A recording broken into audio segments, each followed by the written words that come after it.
Well, I mean, when I was a kid, I mean, between the time I got here in 1981, I think I got married about, like every night I got married and I woke up a free man.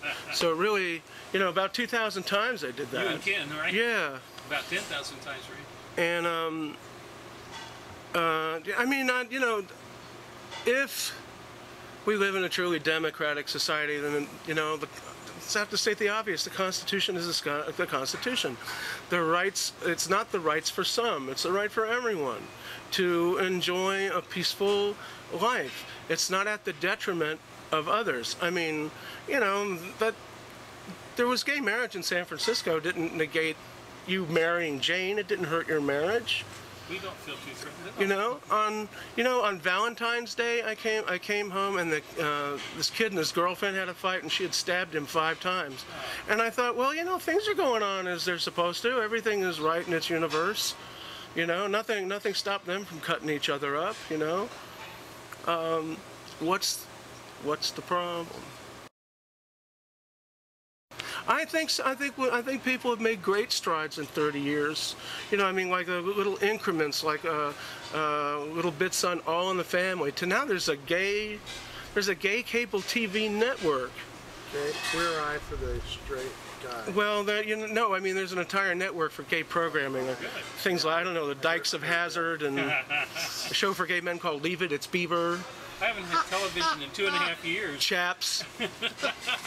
Maybe we should start watching TV. I don't watch a lot of TV, but I read this in the paper. A show called Dannibal, about a guy who's so scared of sexually transmitted diseases he resorts to bestiality and discovers that Dobermans do not like poppers. These are just some of the shows that are coming. I'm fooling you. I'm fooling you.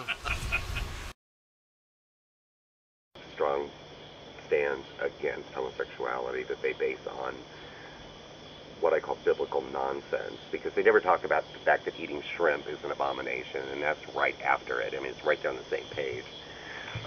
And they sit there and eat shrimp and tell me that I can't suck dick. So, I don't get it. I asked my brother, I said, so why is it okay for you to eat shrimp and it's not okay for me to suck dick? And he didn't get it.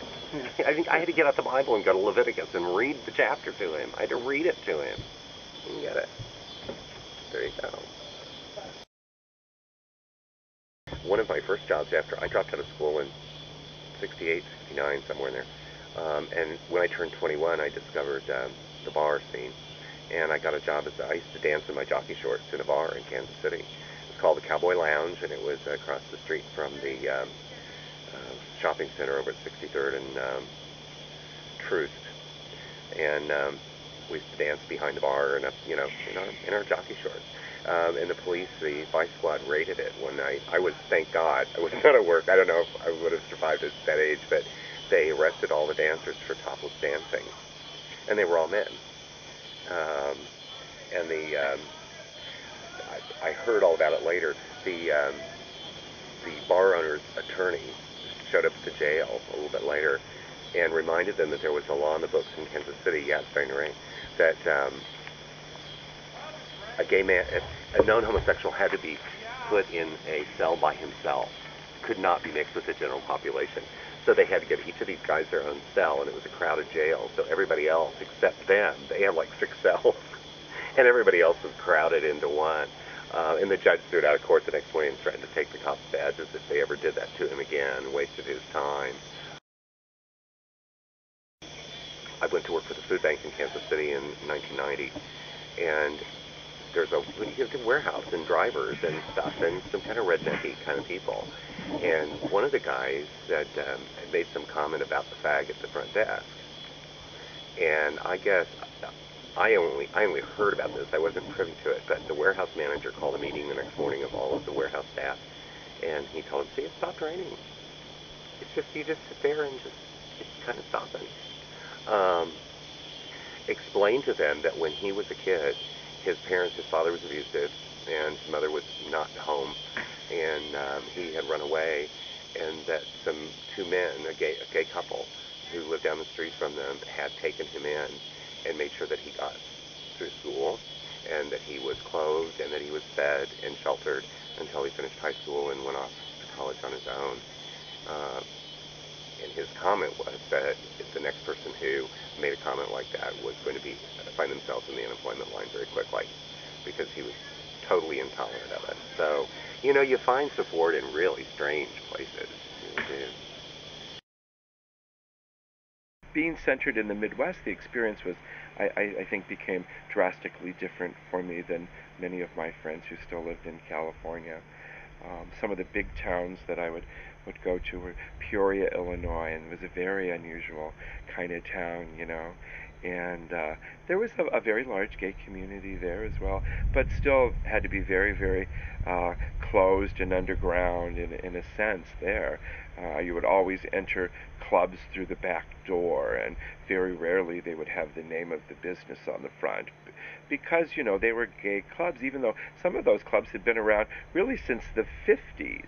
And it was kind of a secret kind of society, but, you know, certainly a lot of people would park their cars blocks away and come to this bar. And really that was the only sense of community there was there in the Midwest. It was a very bar-centered kind of community, very much different than what we have today, and how fortunate we are to have so many different organizations and support groups and, you know, venues for communicating with each other.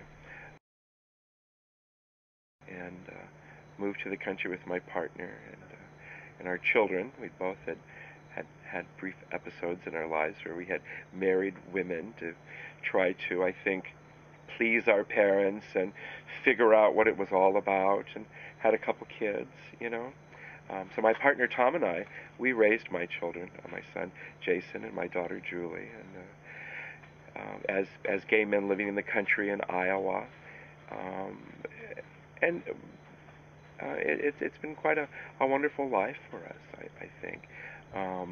After my children became teenagers, I became associated with the Sisters of Perpetual Indulgence, which is a wonderful group of cultural workers that was founded in Iowa, actually. The earliest manifestations were in Iowa, and Kenny Bunch, Sister Vicious, Power Hungry Bitch, took the aspirations of the order on to San Francisco, and in 1978, the very first manifestations happened there in San Francisco. Now it's a worldwide order of cultural workers who embrace a vow to expiate stigmatic guilt and to promulgate universal joy.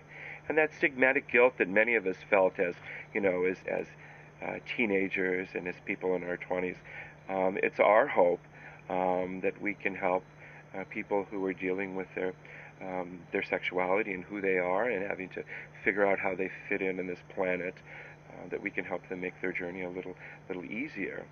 And also, the Sisters of Perpetual Indulgence became the first cultural workers really to deal with AIDS. They wrote the very first safer sex pamphlet called Playfair, and in our 20th year, as sisters, rewrote that pamphlet, Playfair, Play Safe, and have distributed it all around the world.